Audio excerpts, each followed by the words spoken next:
Bismillahirrahmanirrahim. Assalamu alaikum wa rahmatullahi wa barakatuh. And warmest greetings to everyone listening in, and whether you're from the Muslim community here in Perth, Western Australia, or a food industry professional, a policymaker, or simply a conscious consumer who wants to do the right thing.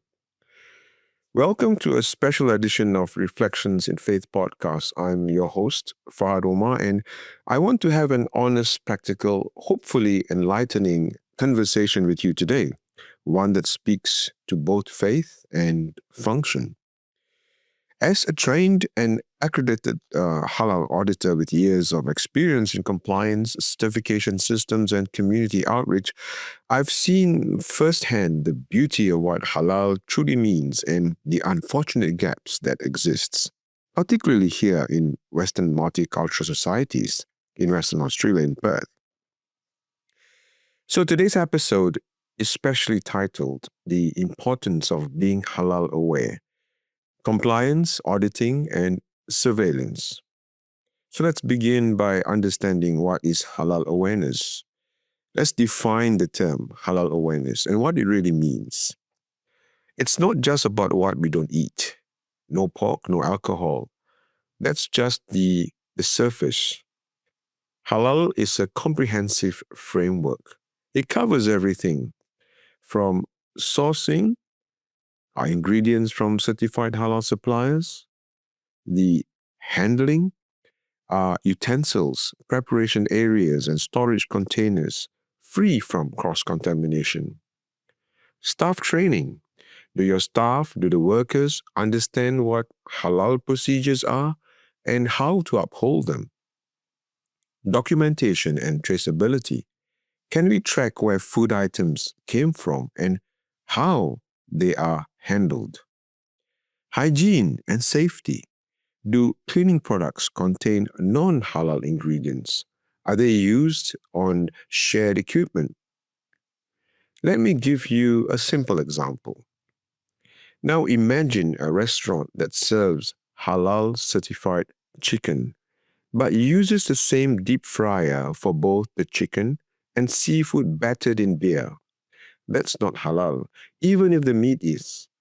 Another example, a cafe may source halal sausages, but the grill is shared with bacon in the morning and there's no cleaning protocol. Again, that breaks compliance. Now, global standards versus local gaps. We can see internationally, halal compliance is taken very seriously. Let's look at some systems that's out there. JAKIM in Malaysia, for instance, one of the most respected halal authorities. Certification is issued only after site inspections, supplier verification, documentation checks, and annual surveillance audits.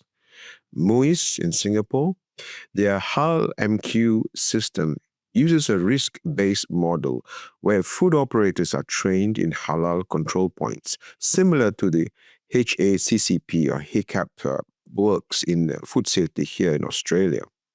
ESMA in the UAE, the Emirates Authority for Standardization and Metrology, manages the UAE.S 2055 standards for halal, covering everything from animal slaughter to cosmetics and pharmaceuticals. The Gulf Accreditation Center, they accredit halal certifiers, ensuring they themselves are competent and impartial. Now let's contrast that with what we often see in Perth.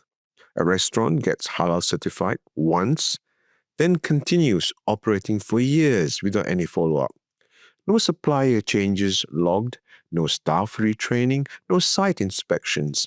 In some cases, they don't even realize the supplier has switched to a non-halal product. This is not just a regulatory gap. It is a spiritual breach. Halal is a trust. It is an amanah. In Islam, food is not neutral. It has a direct link to our prayers, our health, and our spiritual state.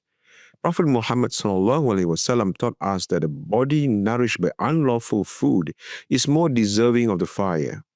That's a heavy reminder. So when a business declares itself as halal, they are not just marketing to Muslim customers. They are entering a trust-based contract with God and with the people who place their faith in that label. So why do surveillance and auditing matter? Let's use a real-world example.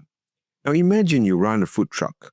You start off with a halal certification. 6 months down the road, you change your sausage supplier because it's cheaper. But you don't check if that new supplier is halal certified.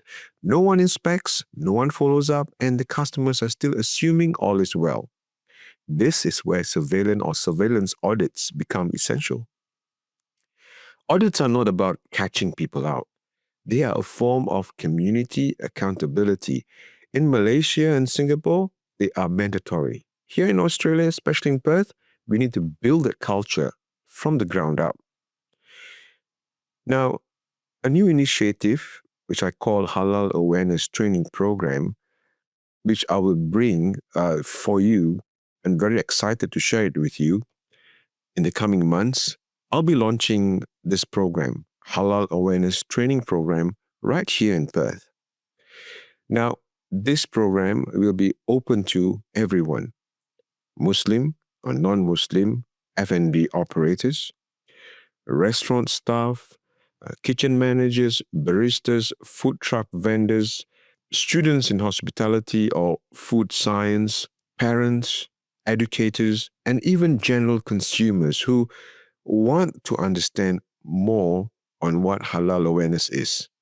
This training will cover what halal truly means, how to set up a basic halal assurance system, common mistakes in the kitchen that invalidate halal status, understanding cross-contamination risks, learning about international standards and why they matter, how to document and prove halal compliance.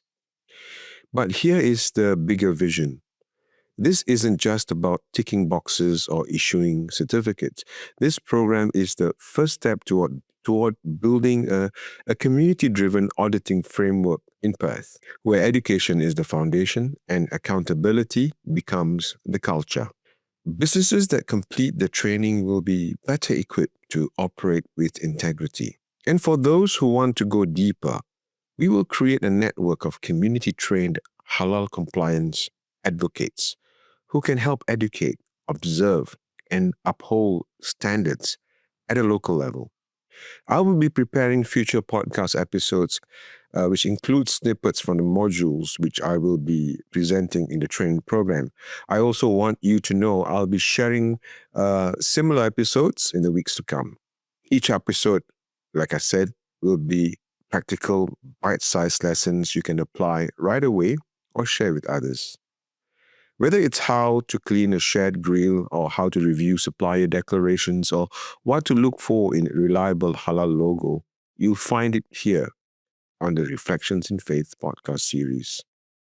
So I will end with a personal message. If you are a food operator, I invite you to join this program. If you are a parent or an educator, learn with us so you can teach your children and students. If you are a customer, keep asking the right questions. And if you care about building a more informed, respectful, and ethical society, this is one way to contribute. Halal is not just for Muslims. It's a symbol of trust, a marker of ethics, and a system that ensures what we consume uplifts us, not just physically, but spiritually and socially. Let's raise that standard together. I'm Farhad Omar, Halal Auditor and Educator, and this has been a special edition of my Reflections in Faith series. Thank you for joining me, and stay tuned for more updates on the Halal Awareness Training Program. Until next time, wabillahi tawfiq wal hidayah. Wassalamu alaikum wa rahmatullahi wa barakatuh.